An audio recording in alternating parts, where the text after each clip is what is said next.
और छत्तीसगढ़ में बताए थे कि पुरुष साक्षर 45.9% और महिलाएं बताए थे 39%।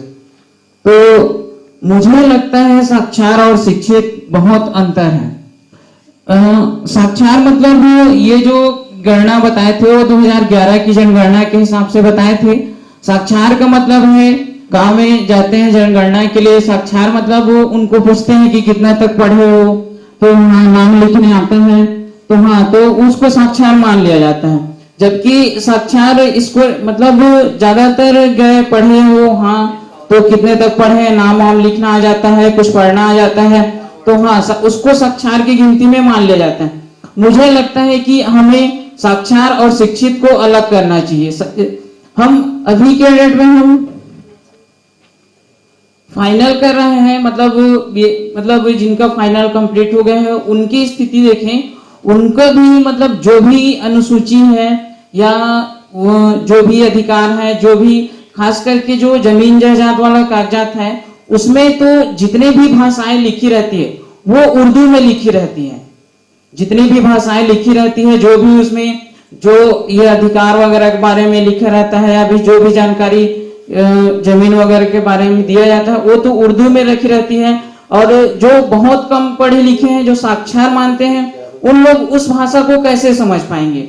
उन लोग कैसे जानेंगे कि इसमें उनका कितना प्रतिशत मतलब क्या मिलता है अधिकार, क्या नहीं मिलता? उस शब्द को उन लोग अच्छे से समझ नहीं पाते। तो उनको साक्षर और शिक्षित को अलग करना चाहिए।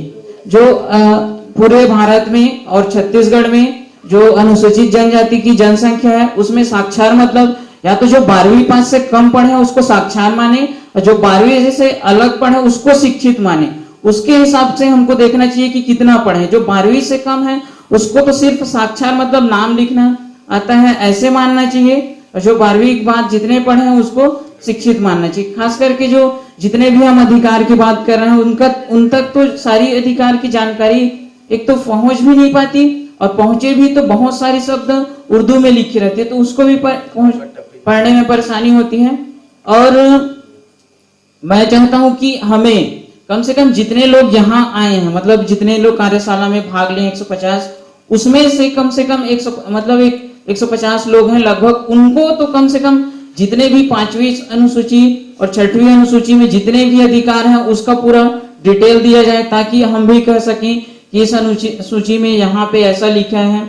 हमारे पास भी मतलब हाँ है, ऐसा है कि बहुत सुने कार्यशाला, इससे पहले भी सुनते आ रहे हैं कि कार्यशाला मतलब वो कि 5वीं 6वीं अनुसूची में बहुत सारे अधिकार हैं। हाँ है, वो उनको बोल दे हाँ, लेकिन लिखित में हमारे पास एक एक कॉपी चाहिए, मतलब रहना चाहिए। और इस चीज को जो हमारे जो इस कार्यशाला में नहीं आए हैं उनको भी बताएं कि यहाँ पे इस अनुसूची में आप देखना यहाँ पे ऐसा लिखे, उसको दिखा के बताएं कि आप इसको देखो यहाँ पे लिखा है। इसके बाद गांव में भी जाएं तो जो उसको पढ़ सकते हैं समझ सकते हैं उसको भी बताएं कि देखिए यहाँ पे ऐसा लिखा है, इस अधिकार में आप ये कर सकते हैं, इसके संबंध में आप इस अधिकारी के पास जा सकते हैं।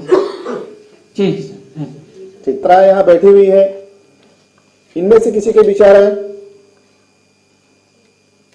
रावी है और मैं MSW की छात्रा हूँ गुरु घासीदास केंद्रीय विश्वविद्यालय से। सर मैं अपना विचार यह रखना चाहती हूँ कि जो हमें वहाँ एडमिशन हुआ ना, तो वहाँ इंट्रेंस एग्जाम देना पड़ता है। इंट्रेंस एग्जाम देना पड़ता है तो वहाँ हमें ST SC की आरक्षण जो मिला रहता है उसमें सीट रहता है, 5 सीट रहता है। उसमें अगर ST SC अगर नहीं आते हैं तो उसमें जनरल और OBC को रख दिया जाता है। और उसमें वहाँ जाते हैं तो हमें वहाँ की पहले माहौल को देखना पड़ता है कि किस टाइप का है, क्या है। और हमें प्रॉब्लम है इसलिए हम लोग पीछे रह जाते हैं सर, क्योंकि हम लोग हिंदी मीडियम के हैं। हिंदी मीडियम से वहाँ इंग्लिश मीडियम है सर, वहाँ इंग्लिश मीडियम है, तो इसलिए हम लोग हिंदी मीडियम से वहाँ जाते हैं तो इंग्लिश को समझने में बहुत दिक्कत जाता है। और वहाँ इसलिए हम लोग पीछे रह जाते हैं कि इंग्लिश को समझें और कैसे समझें, और समझ कर हमें वहाँ पढ़ाई भी करना रहता है। ये सबको देखते हुए हमारी जो कम्युनिकेशन स्किल रहता है वो पीछे रह जाता है। कम्युनिकेशन स्किल जो रहता है ना, उसको बढ़ाने के लिए मैं सभी को एडवाइस देना चाहती हूँ कि वो कम्युनिकेशन जो स्किल है ना उसको आगे ना और बढ़ाएं। और एक बात और बोलना चाहती हूँ सर, जो हमें मतलब यहाँ हम लोग यहाँ हॉस्टल है बिलासपुर में, तो वहाँ एक मैडम है हमारी जो हॉस्टल वार्डन है, एसटी ही है, जबकि हमारे हॉस्टल वार्डन एसटी होते हुए भी हमारे साथ नाइंसाफी करती हैं। ऐसा क्यों? जबकि हम लोग आवाज उठाए हैं ग्रुप में ही, हमें जो जितने भी छात्राएं हैं सब एकजुट होकर वहाँ हम लोग अपनी मांग के लिए जाते हैं, ऑफिस भी जाते हैं, लेकिन तो भी से हमारी सुनवाई, हमारी जितने भी मांग रहते हैं उसको पूरा नहीं किया जाता है। जबकि वहाँ की जो डीओ मैम भी है वो भी नेताम है, एसटी ही है।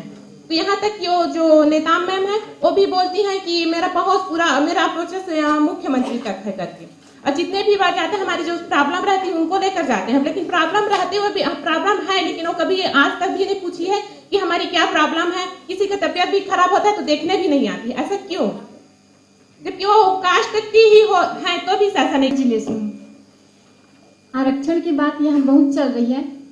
मैं ये कहना चाहती हूँ कि हम लोग सब एसटी से हैं, तो कहीं ना कहीं हमारे मन में भी ये है कि हम लोग कंपटीशन की तैयारी करते हैं, तो हम लोग एसटी हैं, हम लोग का तो 40% में हो जाएगा, 30% में हो जाएगा, हम लोग इतना बस पढ़ें। ऐसा हम लोग भी ऐसा सोच के कभी कभी पढ़ते हैं। तो मैं बस इतना कहना चाहती हूँ कि हम लोग ऐसा ना सोचें, हम लोग जनरल में ही टॉप करें और मतलब अच्छे अंकों से हम लोग नंबर लाएं, ऐसा सोच के पढ़ें सब। मैं बस इतना चाहती हूँ। मैं ये कहना चाहती हूँ कि योजनाओं के बारे में गांव-गांव के जो हैं उनको तो कुछ पता ही नहीं रहता कि योजना क्या चल रही है और करें क्या करके। तो इसके लिए मैं बस ये कहना चाहती हूँ कि गांव में जो भी शिक्षित हैं या फिर हम लोग ही हैं जिनको योजनाओं के बारे में कुछ जानकारी पता है, तो इसके लिए हम या तो गांव में जो रहते हैं उनको ये बताएं कि योजना क्या क्या चल रही है और उसके लिए मतलब हम लोग जानकारी दे सकते हैं।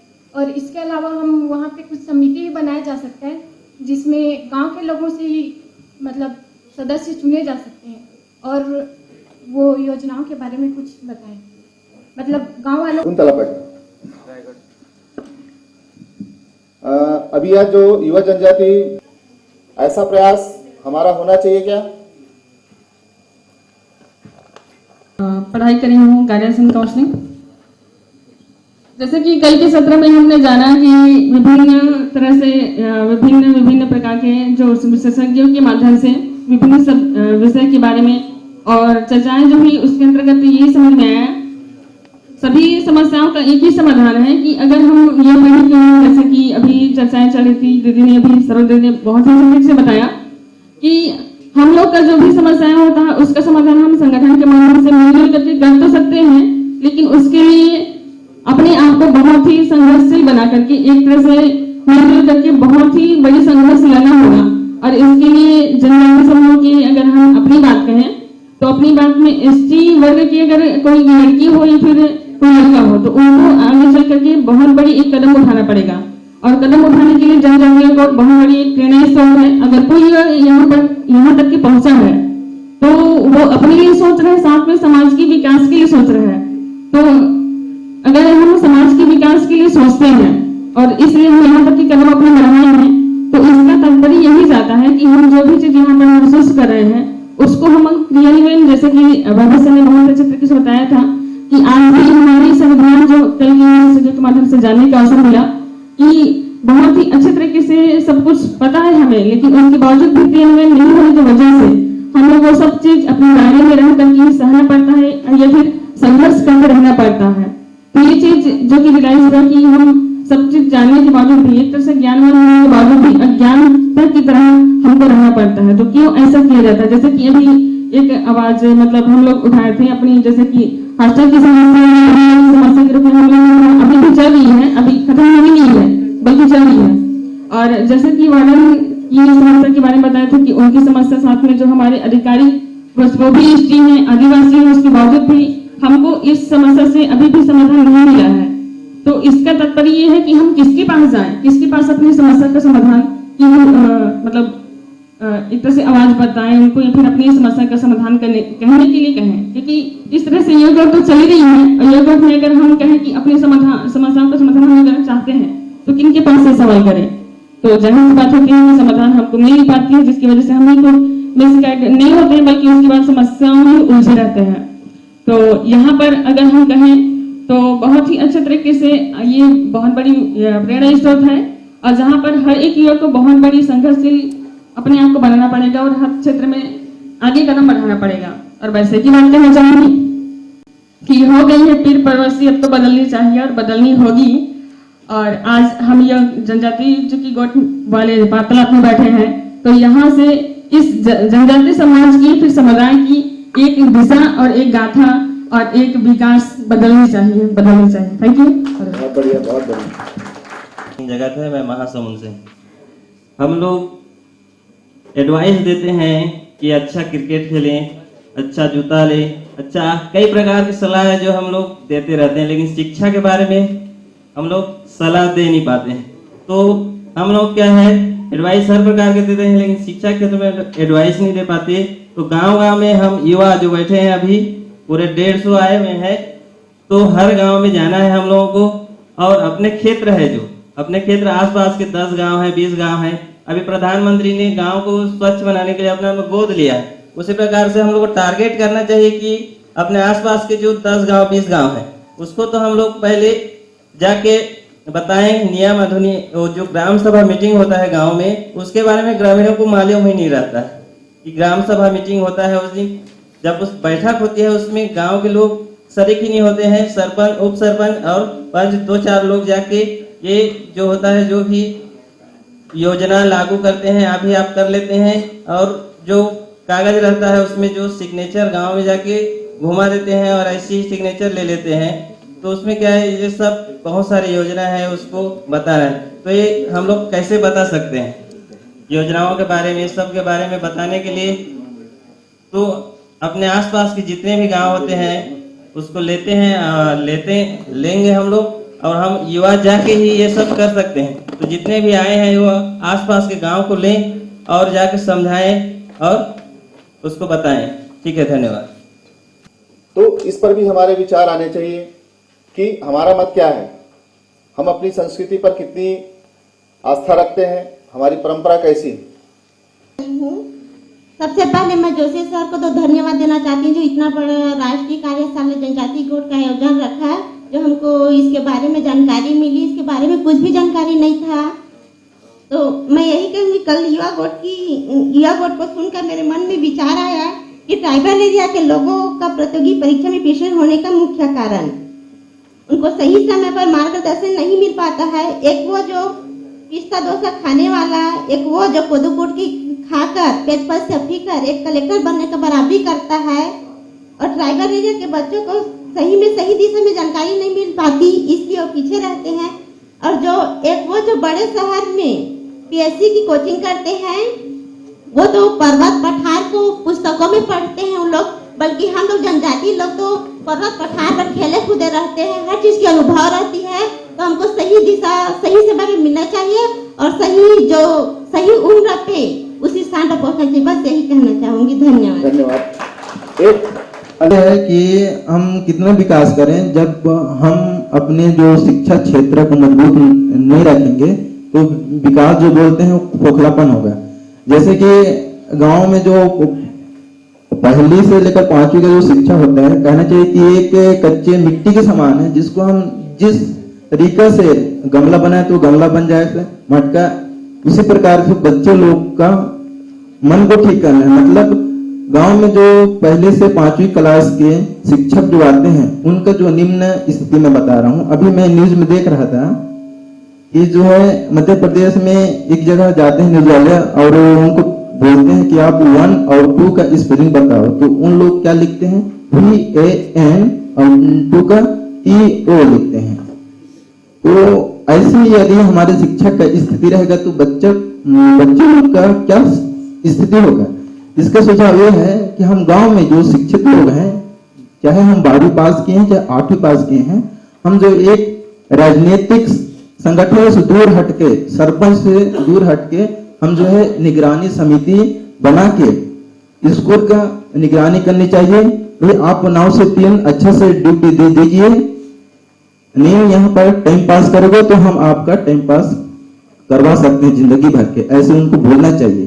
क्योंकि निगरानी समिति बना के बच्चों में एक न एक जो निगरानी समिति के सदस्य को जाना चाहिए और देखना चाहिए कि स्कूल में क्या हो रहा है। फिर बच्चे लोग आते हैं तो उन लोग को एक जगह एकत्र करके 1 घंटा जिसको आजकल शहर में ट्यूशन बोलते हैं, वो ट्यूशन ऐसे बैठा है कि जितने बच्चों को पूछना चाहिए कि आज क्या पढ़ा है क्या नहीं, और अलग से उनको अलग से कोचिंग देना चाहिए। हमारे ग्रामीण अंचलों से भी नवोदय विद्यालय में चयन हो सकते हैं, सैनिक स्कूल में चयन हो सकते हैं। इसके लिए हम जो शिक्षित हैं ना, वो पढ़ के बैठ जाते हैं। हमको खुद में जागरूकता लाना पड़ेगा और फर्स्ट टाइम में हम प्राथमिकता शिक्षा को थोड़ा टाइट करना पड़ेगा। इंजन बनना होगा ताकि हम इंजन बनके उस विकास की रफ्तार को और तेजी से आगे बढ़ा सके। तो मैं यहाँ जितने भी युवा हमारे बैठे हुए आदिवासी भाई बहन लोग, उनको मैं ये कहना चाहता हूँ कि विकास का इंजन बनना होगा हमें, ताकि हम विकास को और तेजी से आगे बढ़ा सके। ठीक, थैंक यू। ये आईपीएस हैं और इस जो राष्ट्रीय गतिविधि जो सत्र है उसकी अध्यक्षता करने के लिए हमारे बीच प्रमुख रूप से उपस्थित हैं। आपका नक्सल ऑपरेशन, आप इससे पहले नक्सल ऑपरेशन के छत्तीसगढ़ प्रांत के प्रमुख थे और आपका बहुत अच्छा कार्य रहा है छत्तीसगढ़ के नक्सल क्षेत्रों में। जो अभी प्रक्रिया चालू हुई है वो आपकी ही देन है कि एक नक्सल ऑपरेशन का जो वो था, बहुत बड़ा भूचाल सा आ गया था, वो कहीं ना कहीं अब वो समाधान की ओर बढ़ रहा है। मुझे लगता है ये आपकी ही देन है। और फिर आपके द्वारा आपकी पठन पाठन में भी गहरी रुचि है। आप कई लेखों में आपका उल्लेख आता है, आपके द्वारा कई लेख प्रकाशित होते हैं और आपकी एक लेटेस्ट पुस्तक है नियो नक्सल चैलेंज। ये बहुत ही पॉपुलर बुक है जो इश्यूज, जो नक्सल से संबंधित इश्यूज हैं और उसके इरेडिकेशन, उसके जो हटाने से संबंधित जो भी चीजें प्रशासन द्वारा जो प्रस्तावित है, इन विषयों पर आपका गहरा अध्ययन है। ऐसे श्री गिरधारी नायक जी के स्वागत के लिए मैं कवर्धा से आए श्री बारेलाल ध्रुव जी को, उन्हें उत्तरी पहनाकर स्वागत करने के लिए मंच पर आमंत्रित करता हूं। श्री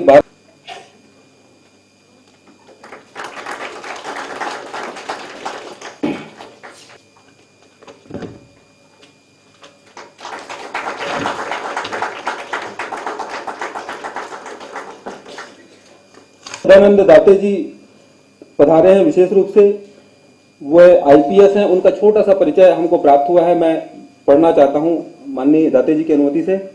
श्री माननीय सदानंद दाते जी 1990 बैच के भारतीय सेवा में नियुक्त हुए। आज आप ज्वाइंट सीपी क्राइम मुंबई में पदस्थ हैं।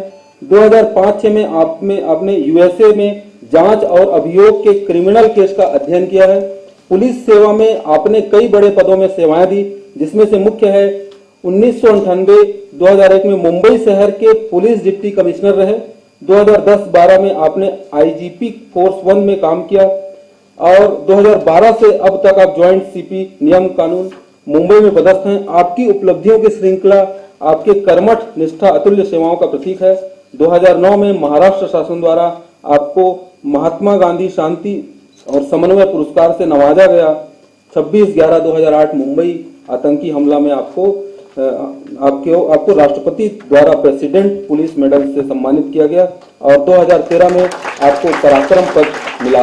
आपका हार्दिक इस कार्यक्रम में हार्दिक स्वागत एवं अभिनंदन है। दाते जी, आपके स्वागत के लिए मैं श्री अरविंद भगत जो कोरबा से पधारे हैं उनको आमंत्रित करता हूं।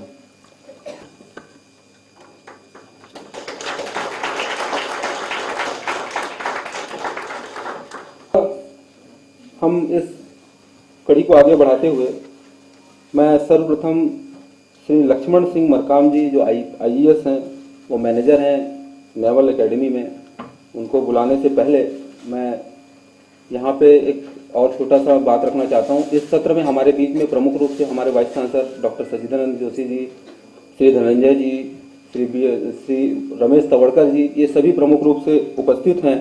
आप सभी इस कार्यक्रम में स्वागत है। श्री लक्ष्मण सिंह मरकाम जी, ने मुझे उत्तरी पहना दी है तो अब मैं लक्ष्मण से नहीं हूँ, लेकिन जैसे हमारे पूर्वज कहते हैं कि एक बार इसको धारण करने के बाद हम जो कुछ कहेंगे वो आपके प्रतिनिधि के तौर पे कहेंगे। ये इसी के साथ एक छोटा परिचय देना चाहूँ ताकि मेरा जो पर्सपेक्टिव है इस विषय पे वो क्लियर हो जाए, जो अवधारणा है, जो किस नज़रिए से मैं इसको देखता हूँ वो क्लियर हो जाए। मेरी शिक्षा दीक्षा सरस्वती शिशु मंदिर गंगानगर जबलपुर में हुई उसके बाद मैंने इंजीनियरिंग की 2007 में IAS क्लियर करके 2007 से मैं अभी तक उस पर सेवा में कार्यरत हूँ। ये पहली चीज़ है। दूसरी काफ़ी बातें चूँकि गवर्नमेंट सर्वेंट हैं तो पहले बता दें कि जो कुछ ये मेरे विचार हैं ये व्यक्तिगत हैं और किसी भी तौर पे भारत सरकार की किसी भी नीति का प्रदर्शन नहीं करते हैं। चूँकि युवा गोष्ठी है तो मैं अपने आप को युवा कह सकता हूँ और मेरा जो पिछला एक्सपीरियंस है वो एक टीचिंग से रहा है। तो जो सबसे पहला मेरे गुरु ने मुझे टीचिंग का गुण सिखाया था, उन्होंने ये कहा था कि जब तक अंतिम पंक्ति में बैठा हुआ व्यक्ति आपकी बात नहीं समझ सकता तब तक आप इस डाइस पे खड़े होने के लायक नहीं हैं। तो मैं सबसे आखिरी पंक्ति में बैठे व्यक्तियों से अनुरोध करूंगा, क्या वो मेरी बात सुन पा रहे हैं? ठीक है, और कोशिश करूंगा कि मेरी बात आप तक पहुंचे।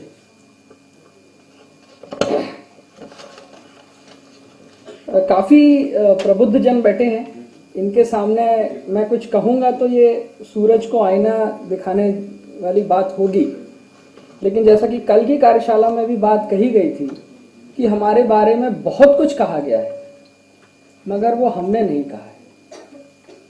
चूँकि बहुत कुछ कहा गया है तो हमारा भी दायित्व है कि हम भी कुछ कहें। तो हमारे बारे में ये हमारा दायित्व है कि हम कुछ कहें जो अब तक हम नहीं कहते हैं। तो 2 पंक्तियां मैंने कविता में लिखी थी कि शब्दों का अंबार बहुत है, यहाँ बहुत कोलाहल है, तुम मेरी खामोशी ले लो, कुछ तो काम में आएगा। तो ये जो आदिवासियों की खामोशी है इसको शायद आज 60 साल तक सुना नहीं गया। तो हम सभी, सरकार सभी को ये कहना चाहते हैं कि जिस दिन ये हमारी खामोशी आपके कानों तक पहुंच जाएगी, ये जो समस्याएं हैं इनको हल करने में ज़्यादा समय नहीं लगेगा। क्योंकि समय मुझे कम दिया गया है तो अपने विषय पे सीधे पहुंचना चाहता हूं। बहुत सारे विषय हैं और 20 मिनट में सभी को कह पाना बहुत मुश्किल है और एज अ टीचर हमारा टीचिंग प्लान 1.5 घंटे का होता था तो उसको 20 मिनट की क्लास में फिनिश करना भी मुश्किल है। फिर भी मैं कोशिश करूंगा कि जो मेरी बात है वो कम से कम शब्दों में कम से कम समय में आप तक पहुंचा सकूं। तो सबसे पहले शुरू करना चाहूंगा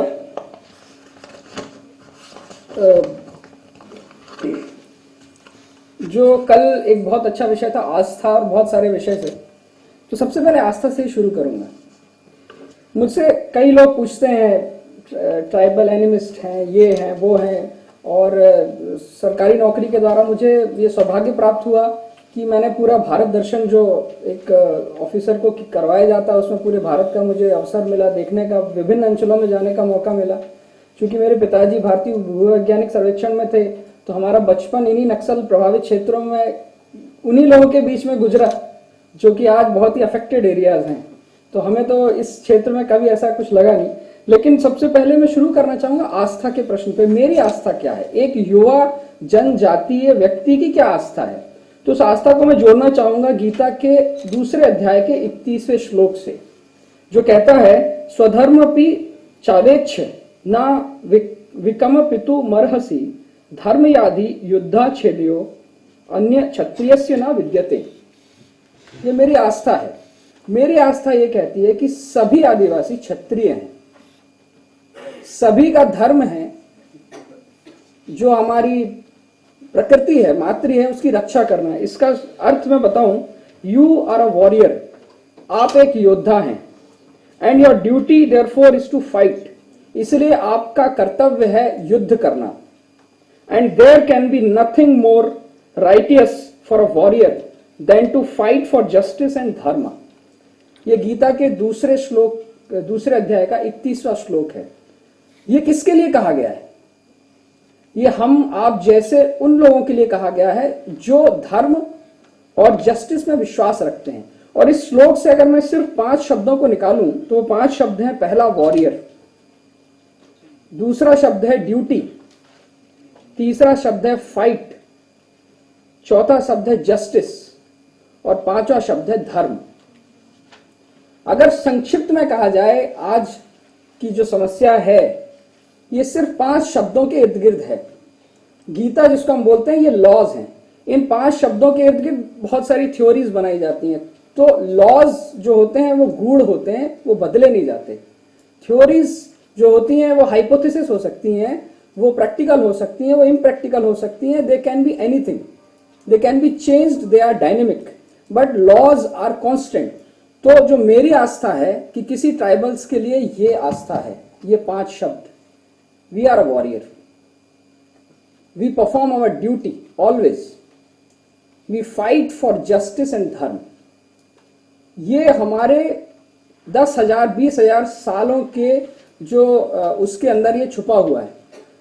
इसी विषयांतर ना करते हुए इस समस्या से मैं इसको जोड़ना चाहूंगा कि आज की डेट में या आज से 20 साल पहले अगर जेनेसिस की बात कहें, नक्सलिज्म मुझसे ज्यादा अधिक कह सकते हैं, परंतु जो मैंने समझा है, what parallels I draw from this genesis of Naxalism, वो ये है कि अगर मैं जाता हूँ जो आर्काइव्स, न्यूज़पेपर आर्काइव्स में और जो किताबें उपलब्ध है मार्केट में, उनके अनुसार जो मैं पैरेलल्स ड्रॉ करता हूँ, 1971, if anybody can correct me if I am wrong, और 1967 हम बोल सकते हैं, it is the time when this Naxalism started, जब ये इसकी शुरुआत हुई।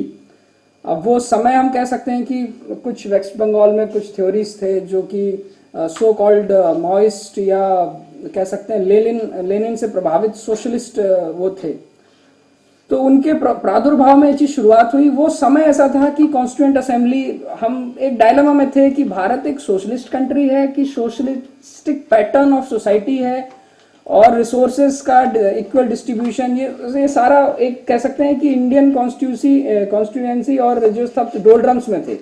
तो 1967-68 के टाइम पे इसकी शुरुआत हुई। उस वक्त आप सभी को पता है किन की गवर्नमेंट थी। 1971 वी कैन से जो सबसे महत्वपूर्ण वर्ष रहा है, क्योंकि ये माना जाता है कि 1971 में the then chief minister of West Bengal of Congress ruling party, Siddhartha Shankar Ray, correct me if I am wrong, वो उस वक्त के चीफ मिनिस्टर थे और उस वक्त पे माननीय इंदिरा गांधी प्रधानमंत्री थी, और उसी वक्त पे हमारा बांग्लादेश का वार हुआ। पर बहुत कम लोगों को पता होगा कि उस वक्त ऑपरेशन स्टिप लीचेस ये किया गया उस ये कहते हुए कि हमारी जो इंटरनल सिक्योरिटी है उसको बहुत खतरा है। तो स्वाभाविक सी बात है, इंटरनल सिक्योरिटी को खतरा है, परंतु हम जानते हैं कि लॉ एंड ऑर्डर मेंटेन करने के लिए बहुत सी ऐसी चीजें की जाती हैं जो कि सही कह भी सकते हैं, नहीं भी कह सकते हैं। स्टिप लीचेस का मैंने बहुत कोशिश की कि उसके बारे में पता करूं, कहीं पे मुझे एक भी पृष्ठ का भी कोई नहीं मिला। हाँ, ये मतलब अनधिकृत तौर से कहा गया कि 50-60 हजार व्यक्तियों को विस्थापित किया गया, तकरीबन 5 से 6 हजार व्यक्ति की मृत्यु हुई, और आई थिंक उस वक्त हमारे फील्ड मार्शल मानिक शाह थे जो उस वक्त के सेना प्रमुख थे, और Jacob if I am not wrong वो उस वक्त वेस्ट ईस्टर्न कोर के हेड हुआ करते थे। उन्होंने उनसे पूछा एक बार कि आप मुझे इतने बड़े ऑपरेशन के लिए, जहां पे तकरीबन 1 लाख से 2 लाख लोग रिलेटेड हैं, अफेक्टेड हैं, उसके लिए आप मुझे ऑपरेशन करने के लिए कह रहे हैं, उसके लिए मुझे कुछ लिखित में आदेश दीजिए। तो जहां तक जो कि बाकी सूत्रों से पता चलता है मीडिया में उपलब्ध, उन्होंने उनको साफ कहा था कि इस ऑपरेशन के लिए मैं आपको एक शब्द भी लिख के नहीं दूंगा। तो ये पहली चीज है, we are citizen of India, we are also citizen of India, we also deserve the equal right for justice. तो अगर इस देश के नागरिकों के साथ ऐसा किसी ऑपरेशन हुआ है तो क्या हमें जस्टिस मिला? तो वो जो जस्टिस मिला नहीं मिला, उसकी जो ऊहापोह में कुछ घटनाएं हुई, और उन घटनाओं का जो एक विस्तृत स्वरूप, कहते हैं कि नदी अगर एक रास्ता गलत बदल ले और आप कुछ ना करें तो वो नदी अपना जो कोर्स चेंज करती है, वो वहां पे सिर्फ 1 या 2 मीटर रहा होगा, लेकिन समय के साथ वो 1 या 2 मीटर कई हजार किलोमीटर में बदल जाता है, और उस कोर्स को वापस मुख्य धारा में, सो कॉल्ड मुख्य धारा में लाना बहुत मुश्किल है। तो मैं समझता हूं कि 1971 का जो समय था, जब ऑपरेशन स्टीप लीचेस किया गया, या कि अभी रिसेंट समय ऑपरेशन ग्रीन हंट, जो कि कहीं आधिकारिक तौर पे भी नहीं है, ये किया गया, ये कई चीजें थी जिन्होंने आदिवासी जनमानस के मन में एक अवधारणा डाल दी कि कहीं ना कहीं हमसे हमारा जस्टिस छीना जा रहा है। और वो एक समय था जब कि उनको आसानी से दूसरी जो अराष्ट्रीय शक्तियां हैं उन्होंने उनको वर्गलाया। ये पहला बिंदु था रिलेटेड टू आस्था से। दूसरा बिंदु मैं कहना चाहूंगा कि कई लोग कहते हैं कि मेरी क्या ओपिनियन है, तो चाहे इसको आप नक्सलिज्म बोले, माओइज्म बोले या जो लेनिन से संबंध बोले, ये जो सारी थ्योरीज हैं, फिलॉसफीज हैं जो पढ़ते हैं, ये सारी थ्योरीज जो हैं ये वर्ल्ड में एग्जिस्टेड हैं, बहुत समय से चल रही थी। तो मैं ये मानता हूं कि जो नक्सलिज्म है ये होम ग्रोन नहीं है, ये कहीं ना कहीं बाहर के तौर पे इसको उपजाने, क्योंकि कहीं ना कहीं अब इसके पीछे क्या धारणा हो सकती है, उसके पीछे एक धारणा थी जो बहुत पहले से थी, अंग्रेजों के समय से थी, वो थी हमारी प्राकृतिक संपदाएं, जो खनिज, जो जंगल, जो भारत का 80% या कहें 90% जो खनिज और जो संपदाएं हैं वो सारी इन आदिवासी बहुल क्षेत्रों में है। तो कहीं ना कहीं हम एक आदिवासी जनमानस में ये लगता है कहीं ना कहीं ये ऐसा तो नहीं कि ये जो कुछ आज हो रहा हो एक बहुत सोची समझी रणनीति के तहत हो रहा हो, कि जो भारत की ग्रोथ है, जो डेवलपमेंट हिस्ट्री है या डेवलपमेंट की सोच है, उसको कैसे रोका जाए। तो एक ये हो सकता है कि इनके जो प्राकृतिक संसाधन है उनका दोहन करने से ही इनको रोक दिया जाए, और उसका सबसे आसान जरिया है कि वहां पर रहने वाले आदिवासियों को वर्गलाया जाए और उनको स्टेट के खिलाफ इस तरह भड़काया जाए कि वहां पे उपलब्ध जो संसाधन है उनका देश की प्रगति के लिए या उन्नति के लिए किसी प्रकार का उपयोग ना हो। तो जो मेरा ये दूसरा ये मानना है कि हमको जो अभी नक्सलिज्म के लिए जो तरीके उपयोग में लाए जाते हैं कि जनरली उसका बहुत बड़ा हिस्सा पॉलिसिंग के द्वारा ही किया जाता है, कि एक पॉलिसिंग है, it's a police matter, it's a matter of ministry of home.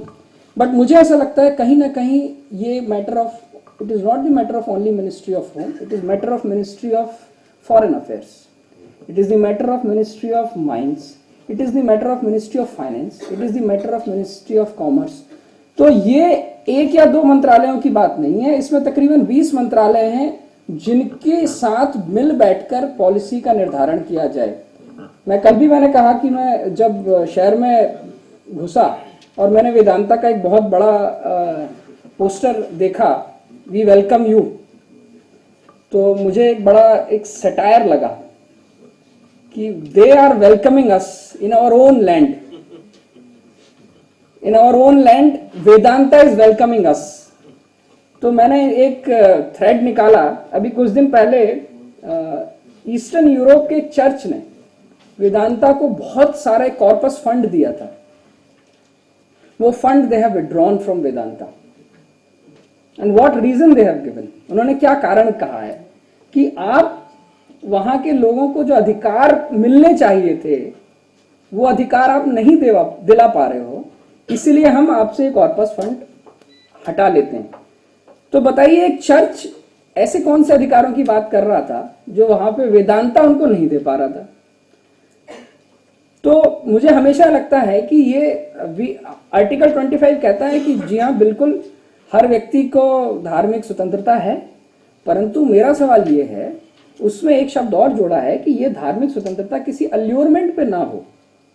तो क्या एक गरीब आदिवासी जिसको शिक्षा नहीं है, जिसके पास नौकरी के संसाधन नहीं है या जिसके पास स्वास्थ्य सुविधाएं नहीं है, उसको अगर कोई व्यक्ति ये बोले कि मैं आपको ये आस्था को आप मानो और आपको ये स्वास्थ्य शिक्षा मिलेगी, ये मिलेगी, तो मैं पूछना चाहता हूँ एक आदिवासी होने के नाते, मेरे ही भाई बंधुओं के साथ ये कहा जाता है, तो क्या ये अल्यूरमेंट नहीं है? एक भूखे को खाना देना और ये कहना कि आप किसी XYZ धर्म को मानो, क्या ये अल्यूरमेंट नहीं है? तो क्या ऐसे चर्च जो कि माइनिंग माफिया या जो कहें वेदांता या सो कॉल्ड पेस्को इन सब से जुड़े हुए हैं, इनके साथ मिलकर ऐसी चीजों को बढ़ावा दे रहे हैं, कह रहे हैं कि इनको जस्टिस नहीं मिल रहा है, तो मैं पूछता हूं कि क्या आर्टिकल 25 जो है, is it still valid in those cases? ये मेरा सवाल है।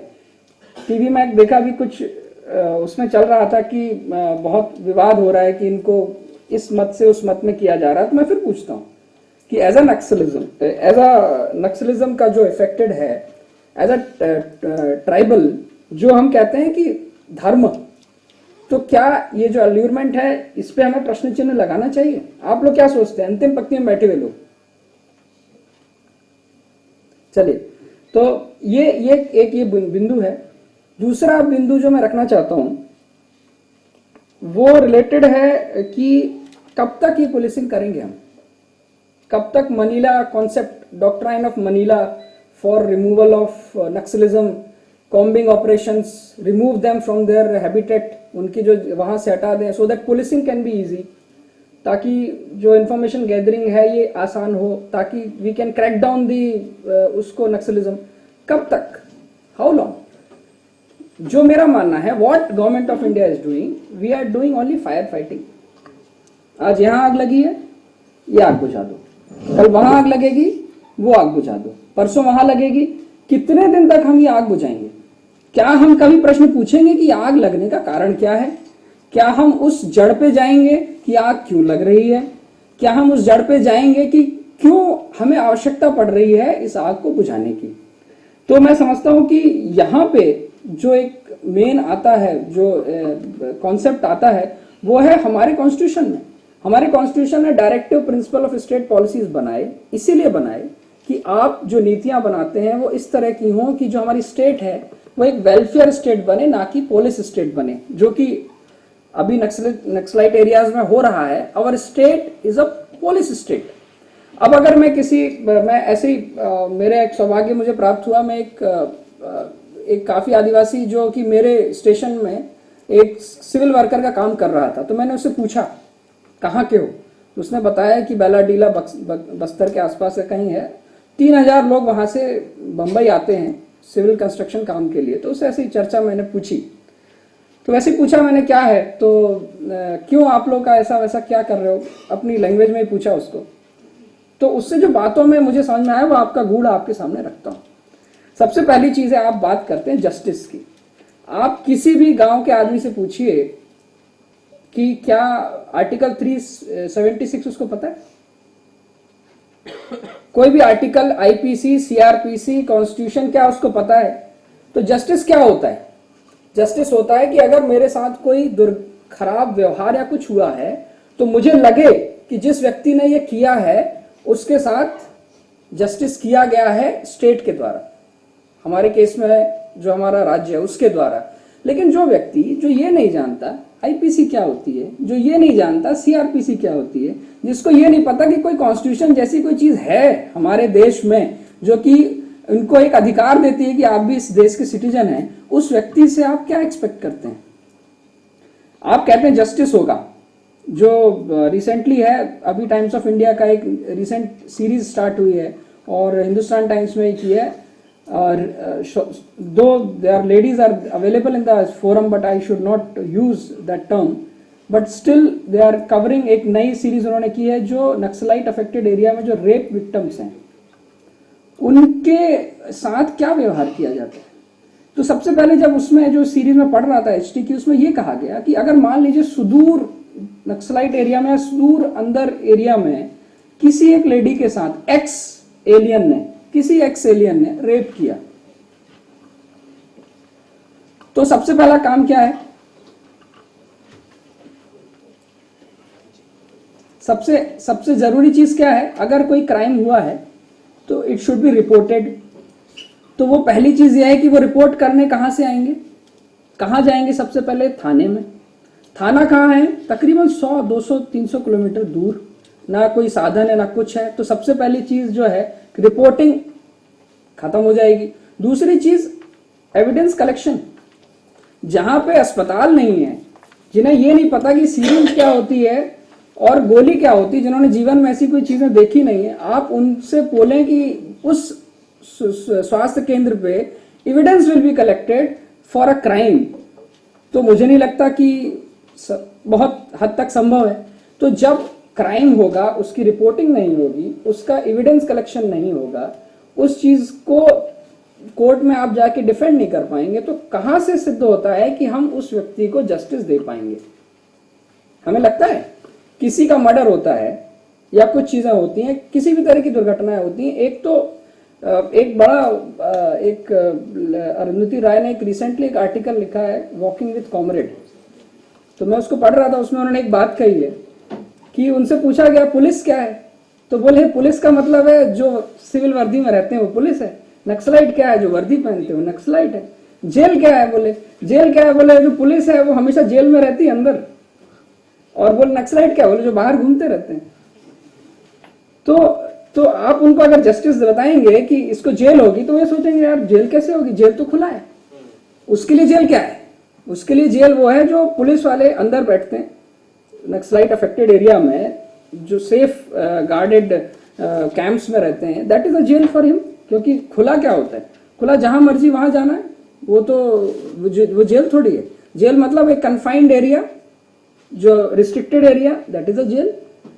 पुलिस क्या है, पुलिस क्या है, एक स्टेट रिप्रेजेंटेटिव कि हाँ ये है वहां पे, तो पुलिस, मुझे सॉरी टू से but I don't think naxalite area में जो है ग्राउंड लेवल के जो है जो कांस्टेबल होते हैं वो कभी वर्दी पहनते होंगे, because that is the biggest threat for their life.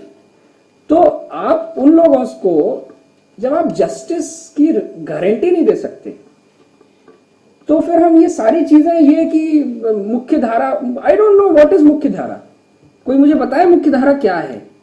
और अगर यही मुख्य धारा है कि जिसमें आने के बाद उसको उसके फॉरेस्ट राइट से हटा दिया जाए, उसकी खनिज संपदाओं को वेदांता जैसी सो कॉल्ड कंपनी जो कहती है we welcome you in our own land, उनको दे दिया जाए और उन लोगों को विस्थापित कर दिया जाए। खाका कमीशन की अभी रिपोर्ट आई है, आप देखें, उसमें कहा गया है 10% आदिवासी जो हैं देश की जनसंख्या में, 70% आदिवासी जो हैं विस्थापितों में गिने जाते हैं। तो जितने डेवलपमेंट प्रोजेक्ट हैं वो ट्राइबल एरियाज में, जितना खनिज है ट्राइबल एरियाज में, तो जो आप सो कॉल्ड मुख्य धारा में इनको लाना चाहते हैं किस लिए, कि इसीलिए कि उनको आप वेदांता, पॉस्को, बाल्को, इन सब को उनको फ्री ग्राउंड दे दें, इक्वल वो दे दें, ताकि उनको जो रॉयल्टी मिलती है 75 रुपीज पर ट्रक, और वो उसको ओपन मार्केट में 5,000 10,000 रुपीज में बेचें, ये जानते हुए कि एक आदिवासी को पता है कि वो एक ट्रक के लाइसेंस में 1000 ट्रक निकालेगा, फिर भी आप उनको ओपन फील्ड दे दें। एक आप कभी आप जाके देखिए माइंस, ओपन कास्ट माइंस, जिस व्यक्ति ने कभी उनको जंगल के तौर में देखा हो और एक माइंस आप जाके देखें, आपको लगेगा कि किसी तरह का कोड हो गया है अगर आप सैटेलाइट से देखें। और हमारे यहाँ पे सिर्फ पॉलिसी है निकालने की, उसका रेस्टोरेशन कुछ भी नहीं है, no environmental impact assessment, nothing. Specially mining में तो बिल्कुल भी नहीं है कि कहीं पे भी, क्योंकि कहते हैं कि आदिवासियों के लिए किसी एनवायरमेंट की जरूरत ही नहीं है, वो एनवायरमेंट डिग्रेडेशन होने दीजिए, तो उसकी किसी चीज की जरूरत नहीं है। तो बातें बहुत हैं, सॉरी मैं विषयांतर कर रहा हूं, हम कई दिनों घंटों चर्चा कर सकते हैं, लेकिन चर्चा का मूल गुण यही होगा कि बातें बहुत हों, लेकिन हमारे द्वारा भी हमारी बातें हों।